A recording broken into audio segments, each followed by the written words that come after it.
Время новостей Татарстана на ТНВ, в студии Алексей Калиничев. Здравствуйте, и вот о чем расскажем. Предновогодний подыток. Мне кажется, каждый заинтересован в том, чтобы взаимоотношения с государством были честные. Что с финансами и как быть самозанятыми, узнал Дмитрий Аринин. Хоккей, шорт-трек и фигурное катание стали доступнее. Раньше не было никакого льда, сейчас вот такая суперская арена, я вообще рад. Где сегодня в республике открылись ледовые арены, расскажет Салават Мухаммадулян. Открытие лыжного комплекса в Зеленодольске. Как тебе трасса, расскажи. Мне очень понравилось. Как горожане обкатали новую лыжню, узнал Ленар Геннатуллин. Татарстанское гостеприимство прямо с перрона вокзала. Дети молодцы, вели себя замечательно. Проводники умнички, выдержали нас. Что такое образовательный поезд и как он поможет туризму Татарстана, знает Сергей Хайдаров. Сегодня в Казани на совместной коллегии финансистов, налоговиков и казначеев подвели промежуточные итоги года. Они, как отметили, положительные. Показатели растут. Но если с деньгами все нормально, то что делать с самозанятыми, пока не знают. Как рассказали федеральные чиновники, пока желающих легализовать свои доходы на всю страну насчитывается всего пару тысяч. Что для активизации выхода из тени предложили в Татарстане, узнал Дмитрий Аринин. К Новому году Татарстан подошел на мажорной ноте. 2018 принес рост экономики, увеличение доходов и, как следствие, больше денег от налогов для республиканской казны. Так, доходы консолидированного бюджета республики составили 316 миллиардов рублей, расходы 329 миллиардов. Более 70% этих денег пошли на социальные программы и повышение зарплат бюджетникам. Данные показатели – результат планомерной совместной работы республиканских предприятий и государственных органов. И, конечно же, большая работа ведется в республике по работе с задолженностью. Она достаточно большая, но у нас комиссия работает. На начало года, если взять, на 700 миллионов рублей мы сократили. Да, задолженность. Приехавший на коллегию первый вице-премьер страны Антон Силуанов похвалил республику за успехи на поприще экономики и финансов. Я знаю, что Рустам Нургалиевич лично работает с бизнесменами, с предпринимательским сообществом. Как мы видим, как открываются новые предприятия в Республике Татарстан.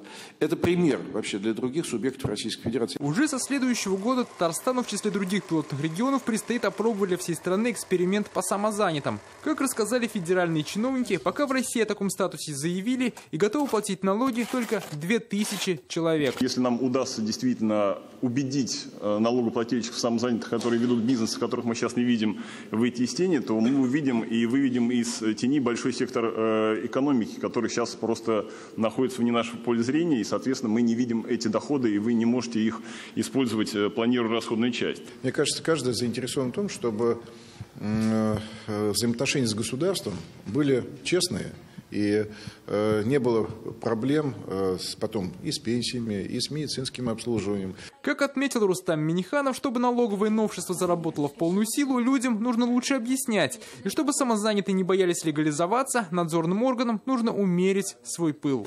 Да, если что-то случилось, это разбирать, это отдельная тема. Но там ходить, там, какой пирожок ты там выпекаешь или еще какие-то вещи. Не надо, значит, без повода. Еще одна новация следующего года – начало воплощения национальных проектов.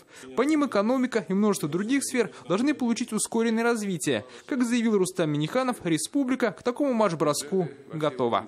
Это не какая-то догма и не какая-то популистическая акция. Это вот то, чтобы изменить страну.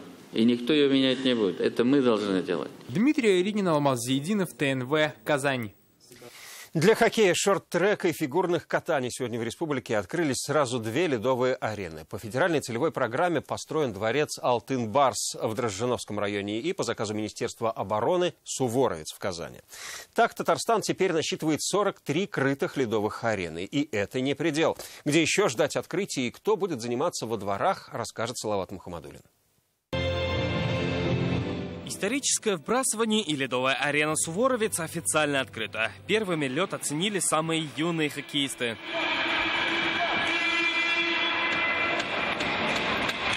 В этот момент в раздевалках готовятся к своей игре как раз те, для кого строилась арена. Это студенты и сотрудники Казанского Суворовского военного училища. Раньше не было никакого льда, сейчас вот такая суперская арена, я вообще рад.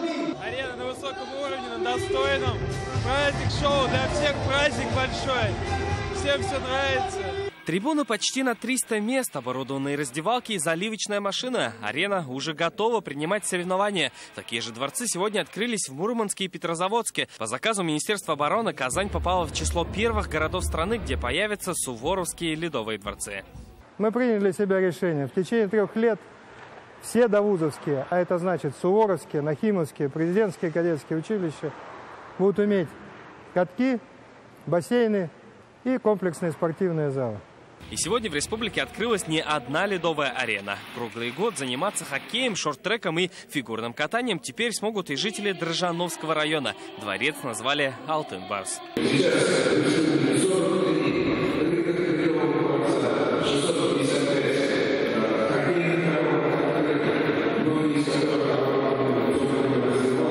Занимаются здесь больше 30 тысяч хоккеистов республики. Казань, как столица, является спортивным регионом, спортивным городом. Что касается ледовых арен, то мы лидеры в стране. Мы сегодня насчитываем 43 крытых ледовых арены. И несмотря на то, что сегодня в республике открыли сразу 2 ледовые арены, в конце этого года, либо в начале следующего, нас ждет еще одно открытие. Свои двери распахнет Ледовый дворец Юдина. Салават Ухмадуллин, Ильшат Мухаметов, ТНВ, Казань. Зеленодольск встает на лыжи. Сегодня здесь, в микрорайоне Мирный, открылась новая модульная лыжная база с освещенной 3-километровой трассой. Ее строительство началось еще летом, и зеленодольцы с нетерпением ждали открытия. Уже сегодня около 500 человек пришли первыми обкатать лыжню. Ленар Гинатуллин оценил новинку.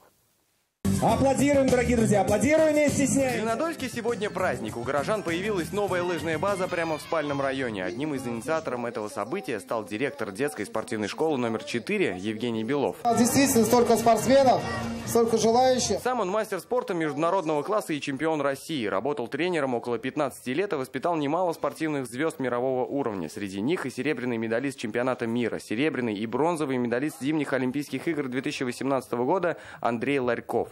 Сейчас его тренер планирует основной упор сделать на обучение детей-инвалидов. Хотим такой у нас пилотный проект, реабилитацию инвалидов, детей ДЦП, как лыжи мечты. Тем более рядом есть реабилитационный центр, как раз направление для детей ДЦП. Ребенок едет, держится, а сзади уже инструктор управляет. Комплекс оснащен всем необходимым. Для удобства горожан на лыжной базе работают душевые, тренерская и пункт проката. Для зеленодольцев заготовили 100 комплектов лыж.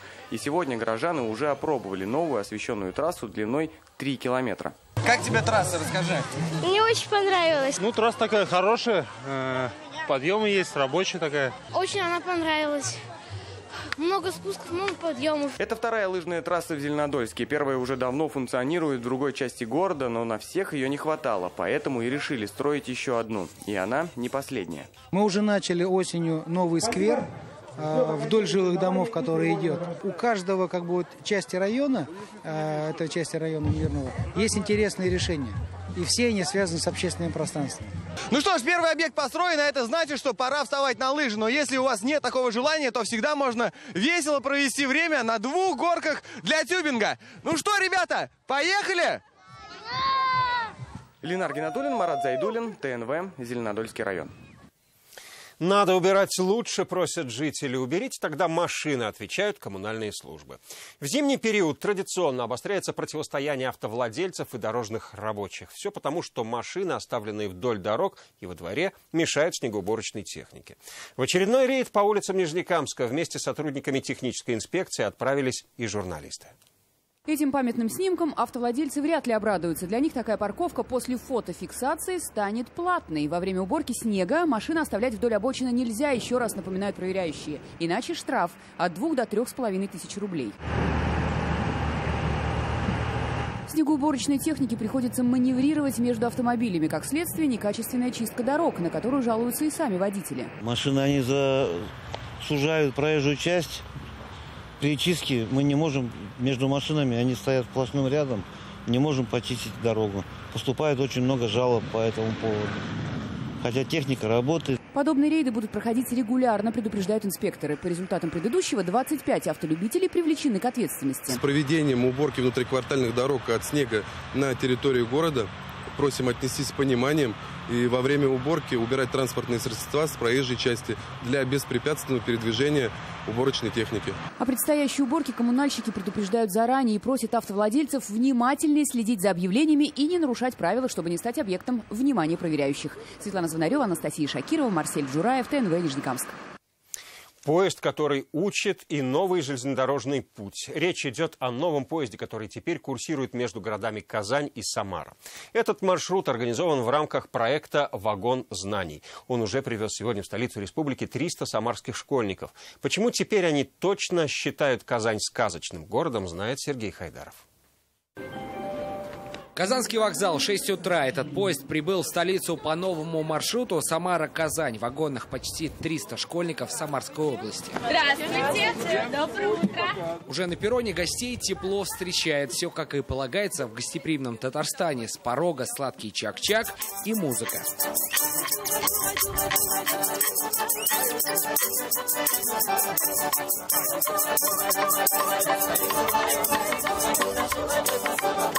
Как выяснилось, в вагоне знаний самарские школьники путешествуют не в первый раз. Уже побывали в Перми и Уфе. Сегодня знакомство с татарской культурой. Образовательная программа началась еще на Самарском вокзале и продолжилась в самом поезде. Народные танцы, музыка веселая, много мероприятий. В поезде много про информацию про Казань, много интересного.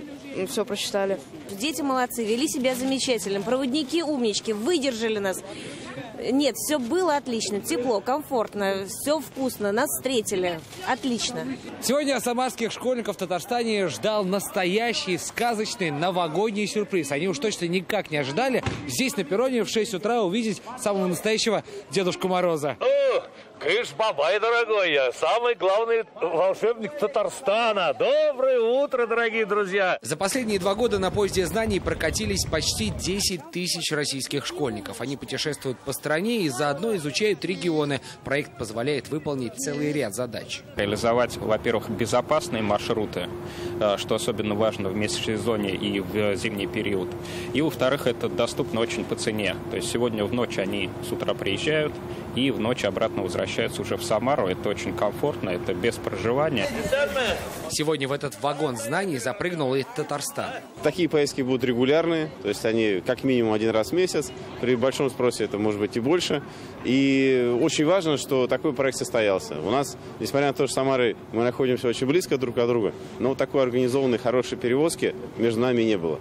Скоро и татарстанским школьникам предстоит уже ответный визит. Первый вагон знаний из Казани в Самару отправится 22 декабря. Сергей Хайдаров, Андерс Энтальцев, ТНВ.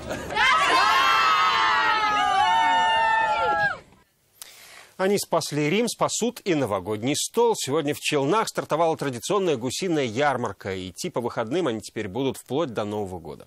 176 торговых точек, более 300 тонн продукции. Их привезли из 12 районов республики. Какие гуси в цене и как правильно приготовить главное блюдо новогоднего стола? Об этом в сюжете Алии Хайрудиновой. Да, вот свои гуси, нормальные, хорошие. Вот самый большой. Хорошие гуси. Георгий Тимофеев с Тукаевского района уверенно хвалит свой товар. Вырастил гусей сам на семейной ферме. Из 300 голов птицы осталось всего 40. Уверен, раскупят. Гусь у татарстанцев давно стал главным украшением новогоднего стола. А до боя курантов осталось совсем немного. Ну да, уж для праздника уж без гуся уж не Новый год уж. На Новый год обязательно гуся надо. Покупателей очень много. Думаю, из-за того, что вся продукция натуральная. Ярмарка привлекает покупателей натуральностью продуктов. Практически все с семейных ферм, частных подворий, и цены лояльные. Вот такая тушка от 1200 до 1400 рублей. Ферезия Сагдиева перед Новым годом традиционно здесь говорит, что готовит гуся на праздничный стол сама. Сначала замачивает в соленой воде, а потом в духовку. Мясо получается мягким и нежным. Новый год как готовимся уж? Порадовать своих детей, внуков. Сватья должны приехать. Хотим стол красивый новогодний сделать. А вот Рустем Аглиуллин уверен, гусь отличный подарок на Новый год. Отец двоих сыновей тут же покупает 2 тушки. 2 гуся я взял. Мясо каждый месяц, каждую субботу беру. У меня 2 сыновья, тоже они здесь живут рядом со мной. Их надо угостить. На Новый год приглашаю на гуси вас всех. Правда, не только вес, цвет тушки гуся, да и не цена становится главной причиной выбора. У честного народа на рынке есть свои негласные правила. Так выбираем, как приходим, где народ много берет, там и мы берем. Не только гусей, но и другую натуральную сельхозпродукцию смогут приобрести жители Татарстана на ярмарке «Новогодний гусь». Выходные этой и следующей недели в Челнах будут посвящены именно ей. Алия Хайрудинова, Рамиль Закиев, ТНВ, Набережные Челны. День Икс настал. Сегодня в оперном театре стартовала продажа билетов на международный шаляпинский фестиваль. Казанцы на удачу не надеются. Многие заняли очередь уже с самого утра. На фестивальной афише 10 спектаклей и 2 гала-концерта. Откроет фестиваль премьера оперы Римского-Корсакова «Царская невеста». Отечественную классику также представят оперы Евгения Онегин и «Пиковая дама». Завершится шаляпинский концертной программой с участием приглашенных звезд. Цены от 500 до 3500 рублей. Пройдет фестиваль с 1 по 23 февраля. Приезжают хорошие исполнители главных партий. И вообще любим эту атмосферу, праздник. Сколько уже в очереди стоите? Ну, я пришла в 8 часов. Опера вальсов от «Травиата» по роману «Дама с камелиями». Это праздная опера, и вы получите огромное наслаждение. Если кто не был ни разу в театре, то после оперы будете бегать в театр пешком. Стараюсь каждый год, ну, по крайней мере, да, вот уже такой праздник пропустить не хочется. Поучаствовать в мероприятии, немножко встряхнуться. У меня на этом все. Я прощаюсь с вами до следующей недели. Ну а что на этой неделе показалось интересным Арману Костаняну в интернете, вы увидите в нашей традиционной субботней рубрике «В сети».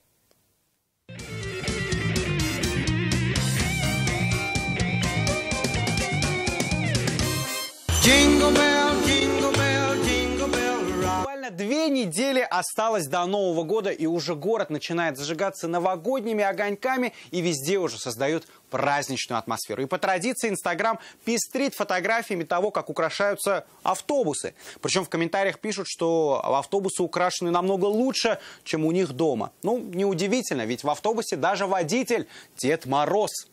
И, видимо, пассажиры тоже решили поддержать тему новогоднего карнавала. И в одном из автобусов был замечен Джек Воробей. Фото называется «Когда сломалась черная жемчужина». Так что, если не хватает новогодней атмосферы, достаем свои 25 рублей и в автобус. Это рубрика «В сети». Начнем. Помните, на прошлой неделе слушали песню про Нижнекамск от хора Сергея Светлакова. Нижнекамск. И биться сердце стало реже. И я уже не буду прежним. Так вот, Нижнекамск не мог оставить это без внимания и записал свою песню, так сказать, ответочку. У отца начало отпуска, путевки мы не будем брать, ведь город не хотим свой покидать. Нижнекамск, Мартиросян ведет нам елки, а Галустян в костюме волка. Мы дружно отдохнем нехило, снег Тихимом. Нижнекамск, у нас для всех открытые двери. Мы с Сабанкой гуляем неделю, салют на праздник смотрим сутки. Деньги есть, Нижнекамск. Воу-воу-воу, это было мощно, мощно, друзья. После этого так называемого батла Светлаков поблагодарил Нижнекамск за чувство юмора и сказал, что обязательно приедет. А сейчас наша традиционная рубрика «В сети с президентом». Неделя президента началась с делового завтрака оси. Затем Рустам Минниханов выступил в Совете Федерации. И тут у нас интересные комментарии. Во-первых, пользователи подметили, как внимательно слушает нашего президента Валентина Матвиенко. А кто-то и вовсе говорит, что это не президент, а электроник. Где нужно брать столько сил? Горжусь!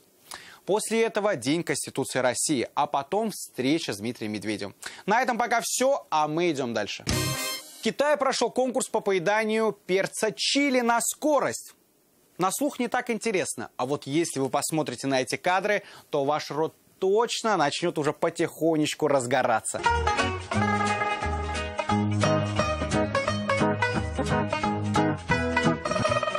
Вы не поверите, но в итоге победительницей стала 20-летняя Ихуань, съевшая 20 острых перцев за 1 минуту. Теперь она королева чили. Я вообще удивляюсь, как можно съесть спокойно 1 перец, а она целых 20 съела. У нас в Татарстане тоже можно что-нибудь подобное организовать. Только у нас будет поедание не чили, а, например, чак-чака. А сейчас совместно с поисковой системой Яндекс мы составили топ тем, которыми больше всего интересовались татарстанцы на этой неделе. На первом месте премьера фильма «Хроники хищных городов». Боевик фэнтези, рассказывающий о том, что стало после апокалипсиса. Вторую строчку занимает матч «Зенит-Рубин», который прошел 9 декабря. 1-2 в нашу.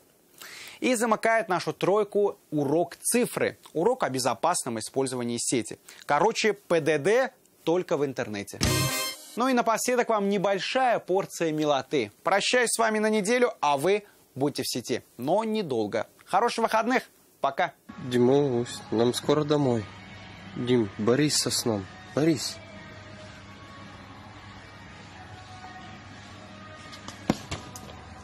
Дима.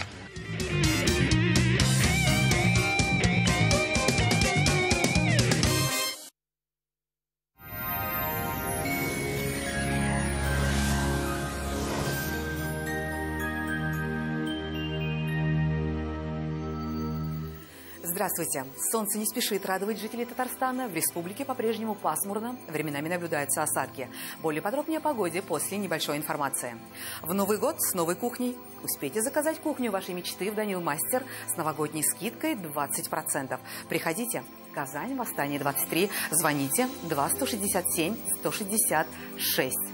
По данным сервиса Яндекс.Погода, на юго-востоке в Бугульме, Бавлы, Азнакаево облачная погода с прояснениями. Временами снег, дневные температуры 8-10 мороза. На северо-востоке, Нижнекамске, Набережных Челнах, Елабуге переменная облачность -7. На севере Татарстана, Менделинске, Агрызе, Менделеевске дневные температуры около 6 градусов ниже нуля. На северо-западе, в Варске, в Кукмаре, Балтаси умеренно морозная погода -7. Для юго-запада 16 декабря будет пасмурным, снег и до 11 градусов ниже нуля. В центральных районах, в Чистополе, Альметьевске, Мамадыше будет облачно, снег -7, -9. И еще одна интересная информация. Тантана – новый банкетный ресторан в Казани. Вкусные халяльные продукты, красиво украшенные залы. Банкетный ресторан «Тантана» – идеальное место для проведения национальных торжеств, никаха и юбилеев. Казань, Декабристов, дом 8. Телефон 297 11 11. Тантана – Озанның өр-яңа мәҗлесханәләре, тәмле хәләл ризыклар, милли ашлар, никахлар уздырыр өчен уңайлы урын. Клиника Фармте. Радиоволновое лечение аденомы и простатита на израильском аппарате Термекс. Без боли, без операции. 292 66 77. Спонсор прогноза погоды – клиника Фармте. Лечение аденомы и простатита по европейским стандартам, без боли операции на израильском аппарате Термекс.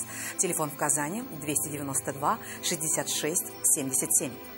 В Казани ожидается переменная облачность, временами возможен снег. Ночные температуры -14, -16, днем 7-9 мороза. Ветер северо-западный умеренный. Атмосферное давление выше нормы 768 мм ртутного столба. Влажность воздуха 89%. В магнитном поле Земли без заметных возмущений. Медицинский центр «Доктор Ост» поможет справиться с проблемами позвоночника и суставов, без операций и протезов. Современные технологии, запатентованные методы и профессионалы своего дела. Вернуться к полноценной жизни просто. Артрит, артроз, грыжа, операция. Стоп! Никаких крайних мер. При любых заболеваниях позвоночника или суставов сразу же обращайтесь к специалистам клиники «Доктор Ост». Здесь лечат самые сложные заболевания опорно-двигательного аппарата без боли и операций. За ваше здоровье отвечает команда высококлассных врачей, новейшее оборудование и комплексный подход в лечении. Приходите к нам. Убедитесь, что вернуться к полноценной жизни – это просто.